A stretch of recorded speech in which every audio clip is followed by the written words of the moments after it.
우리 기독교인들은 믿음의 자치를 따르는 자들이에요. 오늘 12절의 말씀에 보면 이렇게 말씀하고 있죠. 또한 할례자의 조상이 되었나니 곧 할례 받는 자들뿐 아니라 우리 조상 아브라함이 무할례시에 가졌던 믿음의 자치를 따르는 자들에게도 그러하니라 그랬어요.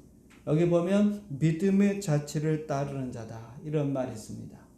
자, 우리가 로마서 4장의 말씀을 좀 간략하게 살펴보아야 합니다. 아브라함이 의롭게 된 것은요, 행위를 통해서, 즉 할례를 행함으로 의롭게 된 것이 아니죠. 그가 하나님을 믿었을 때, 하나님을 믿을 때 하나님이 그를 의로 여기셨다 그랬어요. 그래서 로마서 4장 3절에 보면 성경에 무엇을 말하느냐 그러면서 아브라함이 하나님을 믿음에 그것이 그에게 의로 여기신 바 되었느니라 그랬습니다. 그러니까 이게 창세기 15장 6절에 있는 말씀을 인용한 것인데요. 그러니까 아브라함이 의인이 된 것은, 의로운 자가 됐다고 하는 것은 하나님을 믿었기 때문이라 그 말입니다. 그러니까 여러분, 우리가 의롭게 되는 것은 뭐냐? 내가 자꾸 어떤 행위, 선한 행위, 의로운 행위, 죄를 짓지 않음으로써 우리가 의롭게 되는 것이 아니라는 것입니다. 하나님을 믿을 때, 오늘날로 말하면 예수 그리스도를 구주로 여러분이 믿으면 그 믿는 순간에 여러분들은 의인이 되는 거예요. 죄인이 아니라 이 말이에요. 그래서 죄인이라는 의식을 자꾸 버리라 그랬죠. 그럼 나는 죄인입니다. 이런 생각 갖지 말고 믿음 안에서 여러분들은 이제 새 사람 되었기 때문에 나는 의로운 자다, 의인이다 하는 그런 마음을 가져야 될 줄 믿습니다. 자, 아브라함이 이렇게 믿음으로 의롭다 하고 인정을 받고 그 다음에 그 의에 대해서 인친 것이 바로 이제 할례입니다. 그래서 아브라함은 할례를 받는 자들의 조상이 될 뿐만 아니라 무할례, 즉 이방인들의 조상이 되고 또 할례자들 중에서 믿음의 본을 따르는 자들에게 조상이 되는 것입니다. 그러므로 아브라함은 믿음의 자치를 따르는 모든 자들에게 이 조상이 된다는 것이에요. 자, 그러면 믿음의 자치를 따른다. 이건 또 무슨 말이냐?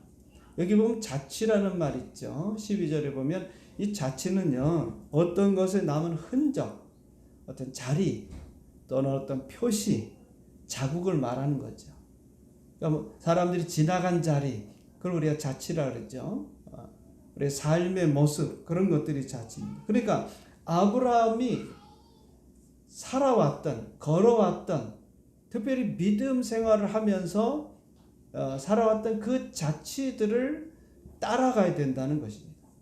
우리는 아브라함의 그 믿음의 삶을 더듬어 가면서 어떻게 아브라함이 하나님을 믿고 살았는가, 어떻게 하나님을 섬기는 일에 있어서 믿음을 지켰는가, 그것을 살피고 그것을 우리가 따라가는 자들이라는 거예요.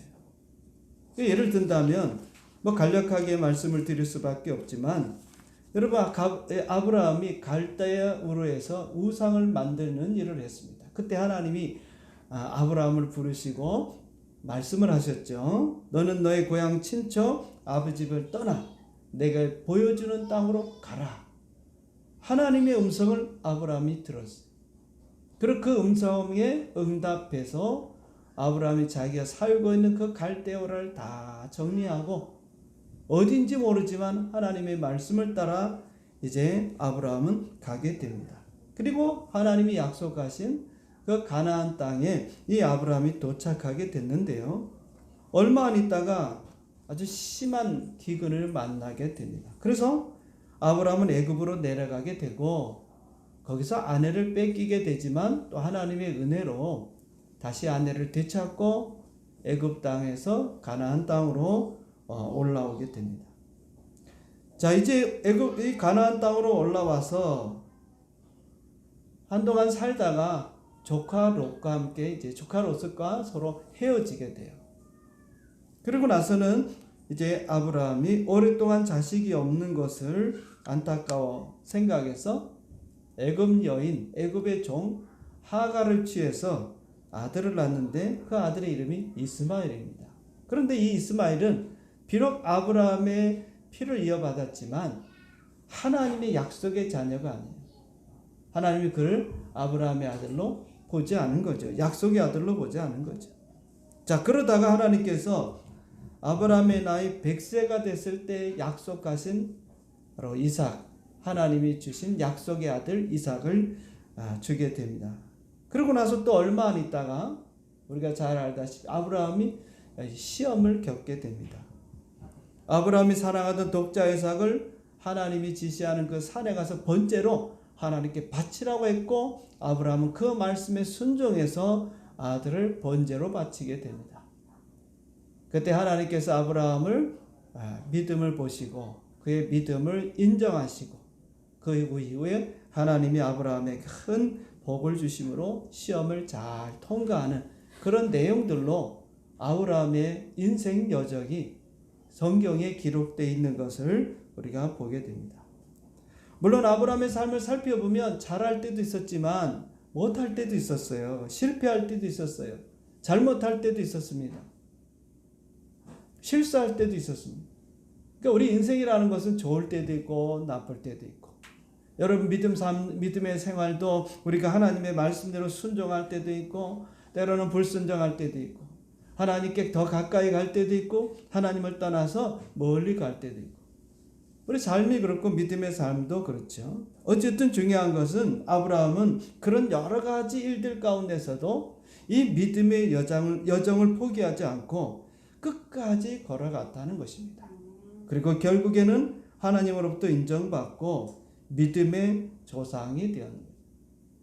오늘 우리 성경에 기록된 이런 아브라함의 삶을 보면서 우리도 어떻게 하면 아브라함같이 인정받고 결국에는 승리할 수 있는, 하나님의 복을 받을 수 있는 그런 믿음의 사람이 될 수 있을까? 그 믿음의 발자취, 그 믿음의 자취를 따라가야 된다는 것입니다. 그냥 독자적으로 독불장구식으로 그냥 혼자 믿는 게 아닙니다. 이런 성경을 보면서 하나님의 그 사람들이 어떻게 살았는지, 또 이런 실패를 어떻게 겪으면서 그 속에서 다시 소망을 갖고 믿음으로 살았는지, 또 힘들고 어려운 상황에서도 끝까지 믿음을 잃지 않고 순종하면서 하나님 앞에 인정받고 복을 받았는지, 그런 것들을 우리가 살펴보면서 우리가 믿음의 그 자취를 따라가는 거예요. 요한복음 8장에 보면 예수님이 진리의 말씀을 받아들이지 않는 유대인들을 가리켜서 이렇게 말합니다. 38절에 보면은요, 너희는 너희 아비에게서 들은 것을 행한다 그랬어요. 이 말이 무슨 말이냐? 너희는 너희 아비에게서 들은 것을 행한다. 이 말은 무슨 얘기냐면, 너희가 아브라함이 너희 조상이라고 이야기하는데 내가 볼 때는 그렇지 않다는 것이에요. 왜냐하면은 아브라함은 하나님의 말씀을 듣고 순종했다는 것이죠. 자, 그 다음에 39절에 보면 이런 말을 하니까, 야, 내가 보니까 예수님께서, 야, 너네들 보니까 아브라함이 너희 조상이라는데 내가 볼 때는 아닌 것 같아. 너희 조상이 다른 것 같아. 그러니까 열을 받죠, 유대인들이. 그래서 화가 나서 이 얘기를 합니다. 아니다 말이에요. 우리 아버지는 누구라고요? 아브라함이다. 우리의 조상은 아브라함이다. 그러니까 예수님이 이렇게 또 말씀합니다. 예수께서 이르시되 너희가 아브라함의 자손이면 아브라함이 행한 일들을 할 것이거늘 그랬어요. 너희가 말하는 대로 아브라함이 너희가 조상이고 아브라함이 너희의 선조라고 한다면, 그리고 너희가 아브라함의 자손이라고 한다면 아브라함이 행한 일들을 해야 된다는 것입니다. 다른 말로 하면 아브라함이 그렇게 살았던 그 삶의 발자취들을 따라서 너희들도 그렇게 살아야 된다는 거예요. 그럼 아브라함이 한마디로 얘기해서 우리가 다 앞에서 얘기했지만 간단히 얘기하면 뭡니까? 아브라함은 하나님을 믿었다 이 말이에요. 하나님을 믿었다는 거지. 그런데 너희는 지금 나를 믿지 않는다는 것입니다. 난 하나님이 보낸 선지자요 그리스도요 하나님의 아들인데 내 말에, 내 진리의 말, 즉 아버지께서 주신 이 말씀은 내가 너희에게 전하는데 너희는 도무지 내 말을 듣지도 않고 믿지도 않고 오히려 나를 거부하니 어떻게 너희가 아브라함의 자손이라고 말할 수 있겠느냐. 믿음의 발걸음, 즉 믿음의 자취를 너희는 따르고 있지 않다. 아브라함을 따르고 있지 않다. 아브라함을 따르지 않는다면 너희들은 아브라함의 자손이라고 말할 수 없다는 것입니다. 자, 그러므로 여러분, 아브라함의 자손은 누구냐? 혈통적으로 내가 아브라함의 피를 이어받았기 때문에 아브라함의 자손이 아니에요. 아브라함이 살았던 그 믿음의 여정을 따라서 동일하게 믿음의 자취를 따라 살아가는 그 사람, 믿음으로 살려고 하는 그 사람이 바로 아브라함의 자손이라는 것입니다. 자, 다시 이제 오늘 본문으로 돌아와서 보면요, 12절에 보니까 이 따른다는 말이 있죠. 믿음의 자취를 따르는 자들에게도 그랬어요. 이 따른다는 것은 이 군대 용어인데, 그 군인들이 대오를 이루고 이제 줄을 맞춰서 행진하잖아요. 앞에서부터 줄을 맞춰 뒤를 다 따라가듯이 따라가는데, 즉 아브라함이 살았던 그 믿음의 흔적을 따라 대오를 갖추고 낙오되지 않고 일관성 있게 따라가는 것을 말하는 겁니다. 즉 잠깐만 아브라함의 믿음의 삶을 따르는 게 아니라는 거예요. 꾸준히 포기하지 말고, 비가 오나 눈이 오나. 여러분 군대 우리 조선님도 갔다 왔지만 저는 안 갔습니다. 이거 비밀인데 얘기하면 안 되는데. 예. 그래서 군대 안 간 사람이 군대 얘기를 더 많이 해요. 이해하세요? 예. 군인들이 앞에서 대오를 따라서 앞에 쭉 뒤를 따라갑니다. 그런데 비가 와요. 또 날씨가 더워요. 힘들어요. 그럼 거기서 이탈할 수가 없어요. 이탈하면 뭐가 되죠? 탈령이 되는 거죠. 더 잘하네요. 안 갔다 오시고. 예, 계속 따라가는 거예요. 계속. 비가 오나 눈이 오나 행진을 하게 되면, 물론 이제 중간에 주저앉을 수도 있고 잠깐 쉴 수도 있지만은 군인은 그럴 수 없잖아요. 계속 그냥 내가 갈 수 있는 한 계속 꾸준히 가요. 우리 신앙생활도 마찬가지는 좋을 때뿐만 아니라 힘들 때, 어려울 때도 신앙을 포기하지 않고 고난을 포기하지 않고 계속해서 가야 된다는 거예요. 다시 말하면 우리가 예배 생활하는데 오늘 모처럼 이제 교회 가려고 애를 썼더니 아침에 나오니까 안 믿는 남편이 시비를 겁니다. 아니면 또 이상한 전화가 옵니다. 또 가다가 친구를 만났습니다. 여러 가지 우리가 상상할 수가 있는데, 그런 일을 겪고 난 다음에 기분이 확 잡쳤어요. 교회 그냥 가지 말아야 돼. 이런 마음으로 가서 무슨 예배 드려? 여러분, 그렇다 할지라도 예배 생활을 해야 된다 그 말이에요. 기도하려고 하는데 너무 피곤합니다. 그래, 오늘 좀 쉬어야 되겠다. 이래야 되겠다. 피곤하다, 뭐하다. 우리는 너무 이유가 많습니다. 그래도 뭐 해야 됩니까? 기도해야 합니다. 우리는 너무 이유가 많아요. 그거를 다 극복하고 넘어가야 되는 것입니다. 그게 신앙생활이고 그게 믿음의 자취를 따라가는 거예요. 어려움을 만나고 힘든 일을 만나고, 어떻게 여러분 항상 좋은 일만 있겠습니까?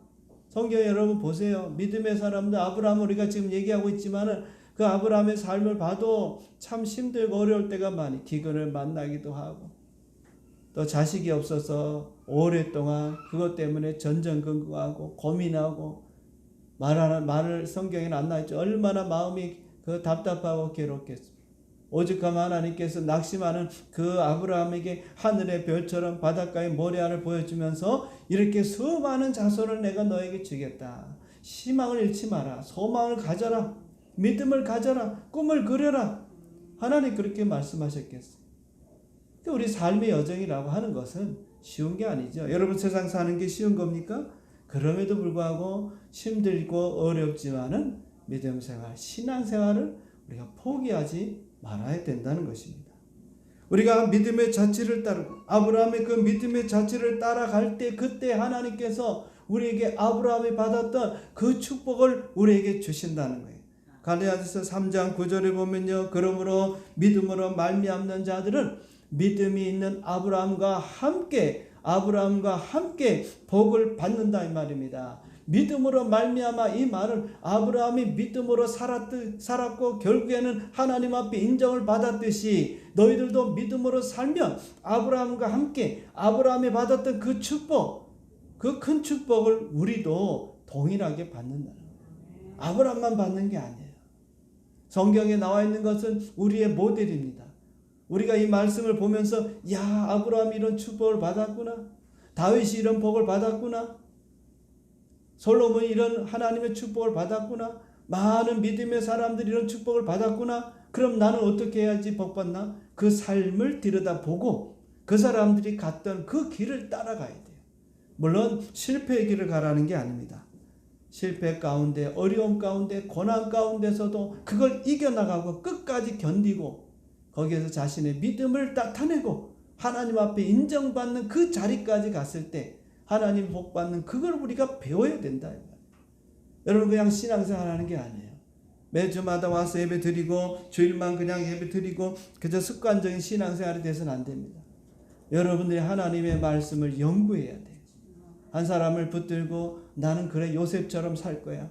나는 다윗처럼 살 거야. 나는 아브라함처럼 살 거야. 나도 아브라함처럼 복을 받을 거야. 그러면서 그의 삶을 찾아보고 그가 어떻게 살았는지 우리가 살펴봐요. 그래서 그것을 우리의 삶의 본을 삼고 그가 살았던 대로 따라가는 그런 모습이 있어야 돼요. 이것이 믿음의 자취를 따라가는 오늘 우리 성도들의 모습이 되어야 합니다. 사도 바울은요 고린도전서 11장 1절에 보니까 이렇게 말하고 있습니다. 내가 그리스도를 본받는 자가 된 것 같이 너희도 나를 본받는 자가 되라. 우리가 알다시피 바울은요 다메섹 도상에서 예수님을 만났어요. 그리고 나서 그의 삶이 완전히 180도로 달라졌습니다. 그 전까지는 그저 율법주의에 빠져서 유대주의에 빠져서 그저 행위를 통해서 내가 의로워지고 예수 믿는 자들을 핍박하고 잡아서 감옥에 가두고 하는 그런 일을 통해서 할 때 하나님이 기뻐하는 줄 알았어요. 그것이 그들을 말하면 하나님을 잘 믿는 줄 알았어요. 그런데 예수님 만나고 나니까 완전히 내가 잘못 살았다는, 내 인생이 잘못 살았다는 깨닫게 되죠. 그래서 180도 달라져서 이제는 모든 것, 예수님 외의 모든 것을 다 배설물로 여겼다 그랬어요. 자기가 배웠던 지식, 자기가 가지고 있던 그런 사상, 철학, 그가 갖고 있던 모든 경험들, 그런 것들을 다 배설물로 여기고 오직 예수 그리스도의 십자가만 믿고 그 십자가만 자랑하겠다고 그는 고백했어요. 그러고 나서 예수님의 삶을 내가 본받아 살아야 되겠다. 예수님의 삶은 우리가 한마디로 무슨 삶입니까? 자기 자신을 위한 삶이 아니고 남을 위한 삶이죠. 그래서 예수님께서 마태복음 20장 28절에 보면 인자가 온 것은 섬김을 받으려 함이 아니라 도리어 섬기려 하고 자기 목숨을 많은 사람의 대속물로 주려 함이라 그랬어요. 예수님은 섬김을 받기 위해서 온 게 아닙니다. 대접받기 위해서 온 게 아니에요. 인정받기 위해서 예수님 오지 않았어요. 오히려 다른 사람을 섬기고 자신의 목숨을 우리를 위해서 내어주시는, 아낌없이 내어주시는 대속물, 죄에 대한 대가를 치르는 그런 대속물이 되어주셨다. 그렇기 때문에 예수님이 이렇게 사신 것을 바울은 보았고 바울은 깨달았어요. 그래서 이제는 내가 모든 것을 다 내려놓고 예수님이 사셨던 것처럼 나도 이제는 살아야 되겠다. 예수님의 그 발자취를 따라서 나도 가야 되겠다. 그런 결단을 하고 결심을 하고 그는 그렇게 살았습니다. 그리고 결국에 우리가 알다시피 바울도 로마 감옥에서 순교를 하게 됩니다. 그러므로 바울이 오늘 얘기합니다. 내가 예수 그리스도를 본받고 주님을 위해서 그렇게 살았던 것처럼 너희들도 바울 자신을 나를 본받으라는 겁니다. 내가 잘했기 때문에 본받는 게 아니라 그 바로 예수님을 내가 따라가듯이 예수님의 그 발자취를 따라가는 그 삶을 너희들도 본받아서 누구를 따르라는 겁니까? 예수님을 따라서 예수님의 삶의 그 모습을 보면서 여러분의 믿음의 자취를 따라 주님의 그 믿음의 삶의 자취를 따라 여러분도 살아가라는 것입니다. 그래서 예수님처럼 우리 자신을 희생하고 내가 죽고 남이 사는 그런 삶을 오늘 바울은 살기를 원하는 거예요. 성경에는요 믿음의 자취를 따라할 그 모델들이 많이 있습니다. 너무너무 감사하죠. 우리는 다른 이 성경은요 성공이라든지 인격적으로 수양을 갖추고 사람이 괜찮은 사람이 되고 그게 아닙니다. 간단한 거예요. 성경에 기록되어 있는 모든 사람들은 믿음으로 하나님을 어떻게 믿었느냐, 하나님을 어떻게 믿고 살았느냐, 절망 가운데, 고난 가운데, 환난 가운데, 실패 가운데, 좌절과 낙심 가운데 어떻게 믿음으로 살았냐, 그 믿음을 보여주는 것입니다. 그래서 우리가 이 믿음의 모델들을 보면서 위로를 받기도 하고 힘을 얻기도 하고 용기를 갖기도 하고 내가 다시 한번 믿음의 발걸음을 옮기도 하고, 그걸 우리가 도전을 받는 거예요. 우리가 따라할 모델의 첫 번째는 당연히 우리가 예수님인 줄 믿습니다. 히브리서 12장 2절에 보니까 믿음의 주여 또 온전케 하시니 예수를 바라보자. 그런 그 앞에 있는 기쁨을 위하여 십자가를 참으사 부끄러움을 개의치 아니하시더니 하나님 보좌 우편에 앉으셨느니라. 아멘. 믿음의 주예요. 예수님처럼 우리도 믿음을 가져야 돼요. 여러분들이 자꾸 하나님의 아들이니까, 예수님은 신이니까 그런 믿음을 가졌지라고 생각하지만, 사실은 예수님이 이 땅에 오실 때 모든 신성을 다 포기하셨어요.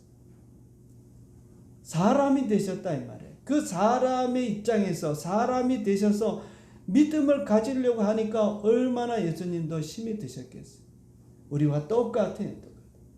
예수님이니까 믿음이 있고, 예수님이니까 저렇게 하셨고, 예수님이니까 병자를 고치고, 예수님이니까 귀신을 쫓아냈지 라고 여러분 생각하면 큰 오산이에요. 그런 예수님이 하나님의 아들이신 건 맞습니다. 그러나 예수님은 지극히 인간이 되시려고 했어요. 우리는 반대로 사람임에도 불구하고 자꾸 신이 되려고 해요. 저 사람과 나와 다른 사람이 되려고 해요. 저 사람보다 내가 나은 사람이 되려고 해요. 그렇게 인정받기를 원하고 그런 자로 내가 살려고 해요. 예수님은 더 낮아지셔서 저 사람보다 더 낮아지셔서 더 낮아지시고 더 낮아지시는 게 우리 예수님이에요. 얼마나 예수님이 인간을 살기에 힘드셨는지 모르겠어요. 저는 그렇습니다. 늘 말씀드리지만 저는 타고난 태생이 이 잔머리 스타일이라 머리를 안 굴리면은 이게 살 수가 없어요. 제가 머리를 굴린다는 좀 이상하지만 이게 머리를 그 머리가 이렇게 이렇게 딱 돌아가는 사람들은 지금부터 내가 머리를 돌려서 머리를 계산을 해서, 제가 돌린다면 말이 좀 이상하고 계산을 해서 내가 이걸 해야지 해서 하는 게 아닙니다. 딱 뭔 일이 터지면 벌써 머릿속에서 계산이 착착착착 돼버려요. 그래 이거를 하나님이 버리라고 하니까 버려집니까? 이 싸움이요. 이 쉬운 게 아닙니다, 여러분. 그래서 제가 부러워한다고 맨날 그랬죠. 다른 거 제가 부러워하는 게 별로 없는데 우리 조현 선생님 단순함을 부러워합니다. 하나님을 믿을 땐 단순해요. 제가 그래서 단순해지려고 애를 씁니다. 그래도 많이 많이 있다면 하지만 옛날엔 진짜 너무 힘들었어요. 지금은 그래도 많이 좀 이제 훈련을 해서 좀 낫긴 한데, 믿음의 훈련을 우리가 해야 돼. 예수님께서 다시 말하면 뭐냐? 예수님은 능력이 너무 많으셔요. 신적인 능력, 그분이 신이니까. 근데 그 신적인 능력을 내가 포기해야 되니까 얼마나 힘드셨을까?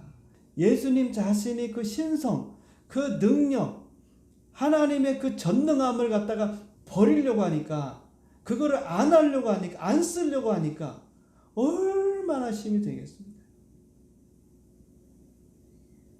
전혀 감이 안 가십니다. 안 해보셨기 때문에. 다시 말하면 예수님은 인간으로서 믿음으로 살아야 된다고 하는 본을 보이셨다. 믿음의 주입니다. 그러니까 그런 걸 다 버리고, 신성, 능력 이런 걸 다 버리고 예수님도 뭐 했다? 믿음으로 모든 일을 행했다 이 말입니다. 그러니까 예수님 믿음으로 했기 때문에 우리도 우리의 첫째 최고의 모델은 예수님입니다. 여러분. 뭘 봐야 되느냐? 예수님의 신성을 보라는 게 아니에요. 예수님의 믿음을 보는. 예수님 어떻게 저걸 믿고 했을까?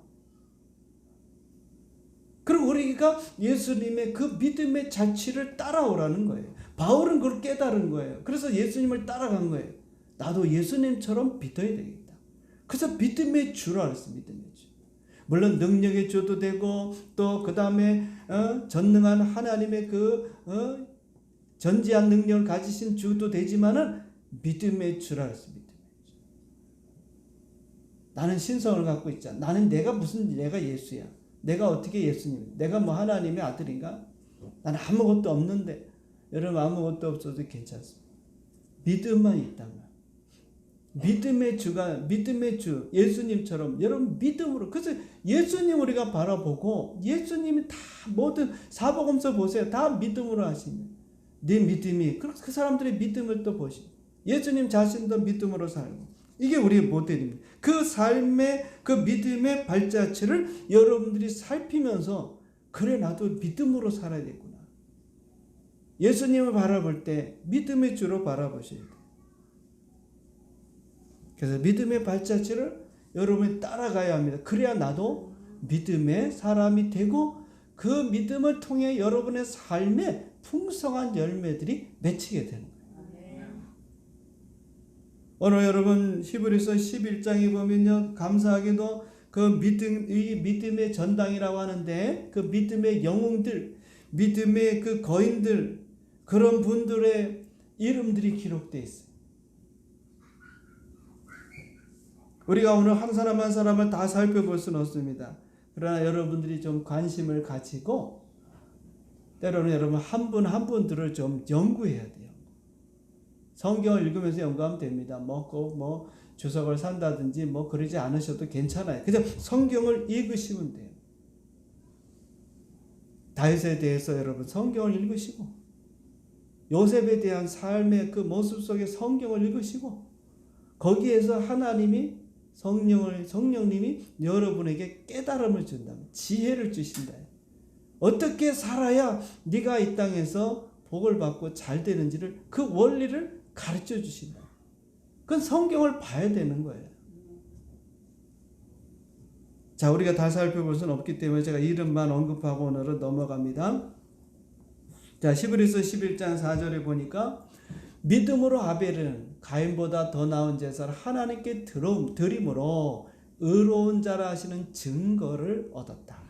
5절에 믿음으로 에녹은 죽음을 보지 않고 옮겨졌으니 하나님이 그를 옮기심으로 다시 보이지 아니하였느니라. 그는 옮겨지기 전에 하나님을 기쁘시게 하는 자라 하는 증거를 받았다. 7절에 믿음으로 노아는 아직 보이지 않는 일에 경고하심을 받아 경외함으로 방주를 준비하여 그 집을 구원하였으니 이는 이로 말미암아 세상을 정죄하고 믿음을 따르는 의의 상속자가 되었다. 믿음을 따르는 우리에게 이 상속자가 됐다. 자, 8절 믿음으로 아브라함은 부르심을 받았을 때에 순종하여 장래 유업을 받을 땅에 낡았을 때 갈 바를 알지 못하고 나갔다. 11절 믿음으로 사라가 자신도 나이가 많아 단산하였으나 잉태할 수 있는 힘을 얻었으니 이는 약속하신 일을 미쁘신 줄을 알아. 미쁘다는 것은 믿음직하시다 이 말입니다.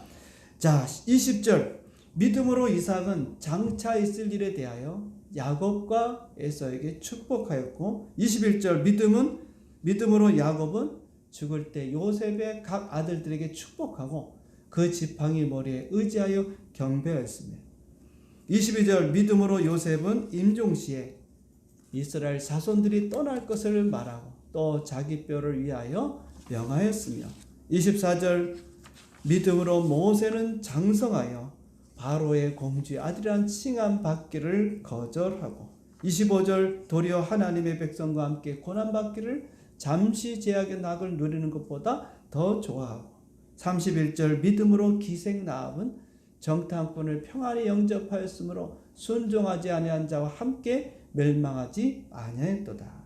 마지막 32절 내가 무슨 말을 더하리요.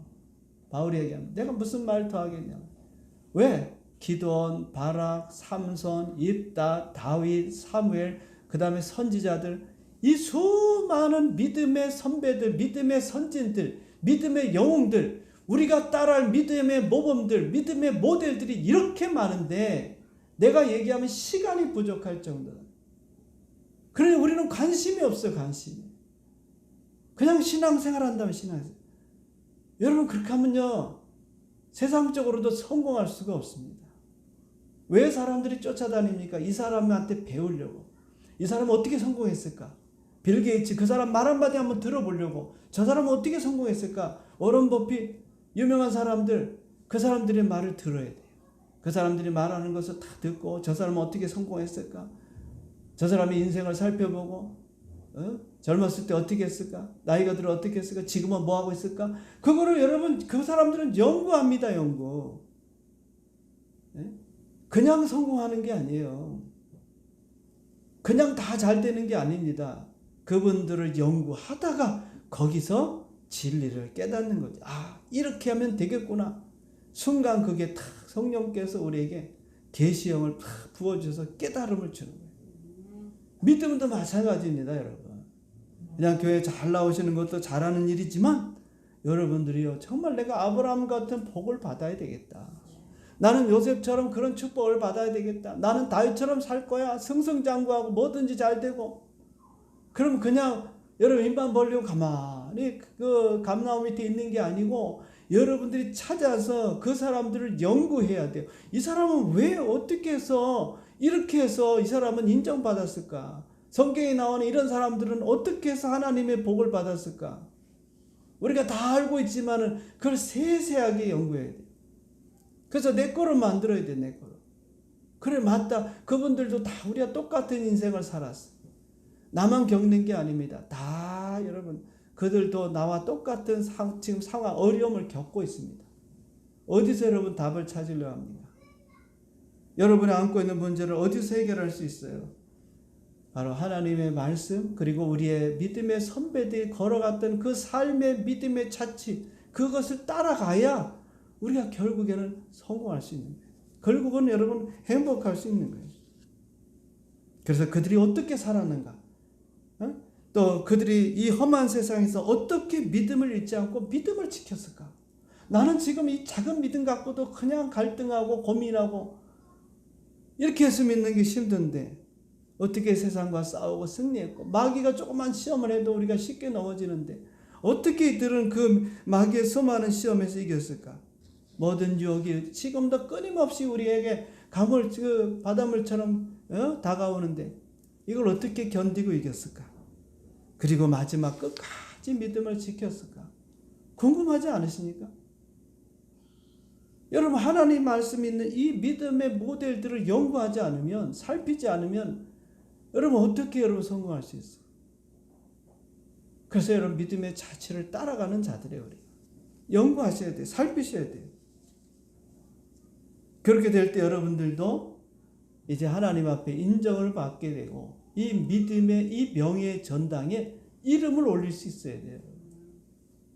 이들만 올라가는 게 아니에요. 오늘 여러분 성경에는 기록되지 않겠지만 하나님의 나라의 그 믿음의 전당에 내 이름이 올라가야 되는 거예요. 아멘. 여러분 그걸 올릴 수 있어야 돼요. 올릴 수 있어야 돼요. 이 세상에서 우리 이름 남기지 못해도 괜찮아요. 그런데 믿음으로 살았던 사람들은 하나님이 반드시 그 믿음의 전당에 여러분 올려주실 거야. 히브리서 11장 그 마지막 부분에 내가 시간이 부족해서 말할 수 없다는 그 뒷부분에다가 여러분의 이름들이 올라갈 겁니다. 여러분 하나씩 하나씩 믿음으로 누구는 누구렇게 살았다. 믿음으로 누구는 누구렇게 살았다.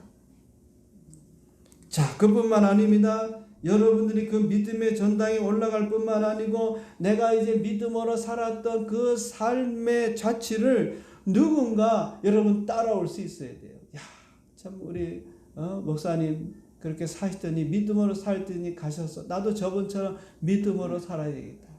권사님이 이렇게 믿음으로 살고 하나님이 교회에 와서 기도하다가 돌아가셨는데 그래 맞다. 나도 저 권사님처럼 저렇게 믿음 생활하면서 살아야 되겠다. 장로님처럼 살아야 되겠다. 누구처럼 살아야 되겠다. 여러분 그런 말을 들어야 되지 않겠습니까? 여러분 이 땅에 잘 살고 부유하게 살고 그저 나 잘 먹고 잘 살고 그게 끝이 아니에요. 나를 본받을 만한 사람이 있어야 돼. 누군가. 그래서 제자를 만들어라 했잖아요. 여러분 자기 혼자만 잘 살고 하면 뭐합니까? 그게 우리의 삶이 아니에요. 나도 믿음의 자취를 따르고 누군가 내 뒤를 따라서 나도 저번처럼 신앙생활 믿음생활하다 복받아야 되겠다.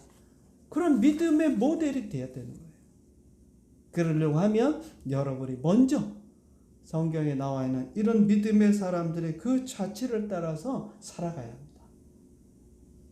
올 한 해도 여러분 하나님 말씀을 통해서 여러분 믿음의 모델들을 살피면서 그분들의 신앙과 믿음을 따라 그의 발자취를 따라 살아가는 우리 모든 성도들 되시기를 주님의 이름으로 축원드립니다. 아멘.